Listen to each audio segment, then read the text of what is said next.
Hidden deep within the quiet woods of the Sierra Nevada mountains lies a story so brutal, so confusing, and so haunting that more than 40 years later, the truth still escapes us.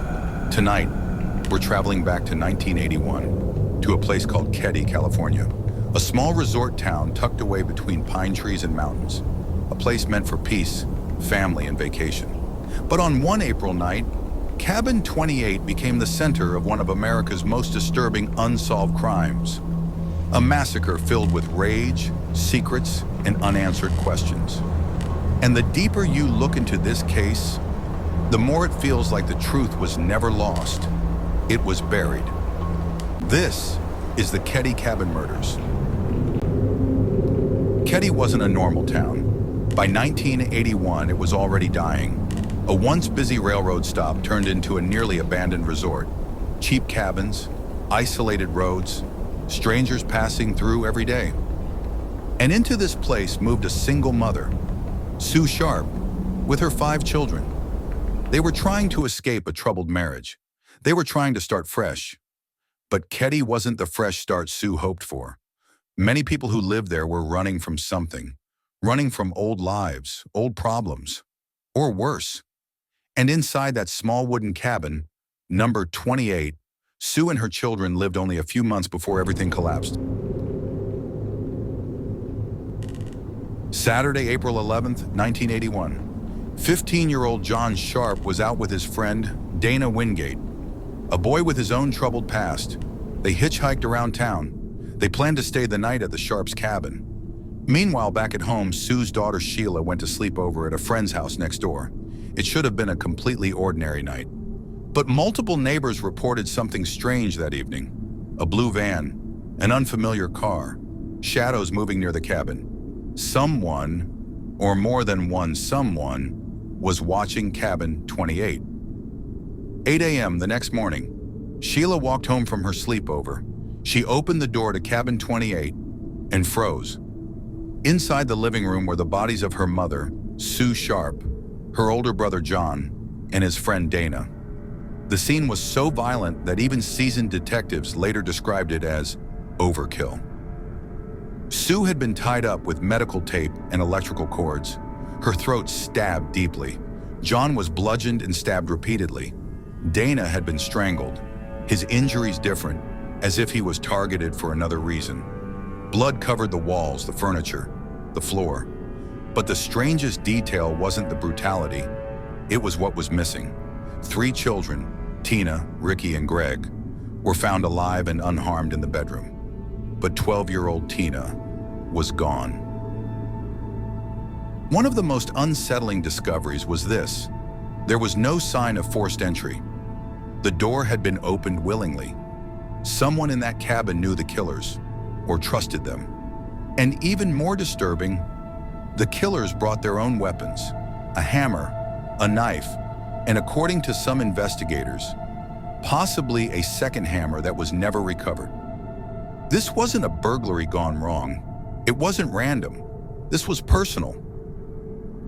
No case like this exists without suspects, and Keddie had 2, almost immediately. 1. Martin Smartt, the violent, abusive neighbor. He lived just 2 cabins away. He had a long history of domestic violence, and he was often seen with Sue Sharp. On the night of the murders, he claimed he went out drinking with a friend. But what he later told police should have solved the entire case. He said, "I lost a hammer. It just disappeared." A hammer, the exact weapon missing from the crime scene. 2. Boubede, a former enforcer with criminal connections.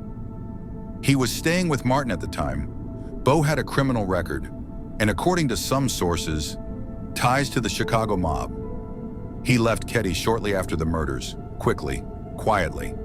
Yet despite all of this, these 2 men were barely investigated. One deputy later admitted, "We were told to back off." Why? Who protected them? And why did this small mountain town suddenly act like it had something to hide? Tina's disappearance was the most chilling part of the entire case. She was taken from the cabin, carried into the night. No one knows if she was alive or dead when she was taken. For 3 whole years, Nothing. No leads, no evidence, no body. Until 1984. A man found a skull in the woods 80 miles away.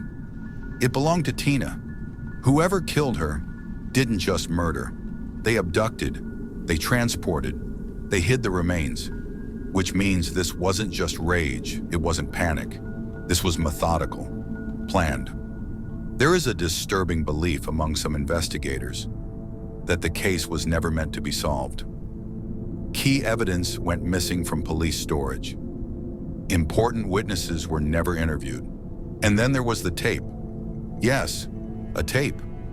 An anonymous call, recorded and never followed up on, said, "I know who murdered the Sharp family."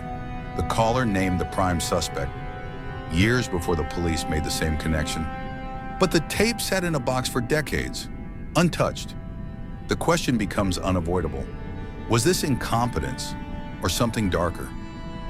In recent years, new detectives reviewed the evidence. They concluded publicly that the two men, Martin Smartt and Boubede, were indeed the most likely culprits. They also stated that they believed the case was covered up, not by the killers, but by law enforcement. Today, Cabin 28 has been demolished, but the case still breathes. Investigators still search for DNA, still track down old witnesses. But even with modern technology, the truth remains just out of reach. 4 decades after the Keddie murders, one thing is clear. Someone knew the killers, someone let them walk away, and someone may still be out there. Was this a crime of rage, jealousy, revenge, or something far more coordinated? Until the truth comes out, Cabin 28 will remain one of America's darkest unsolved mysteries. Stay safe, stay curious, and remember, some small towns hide big secrets.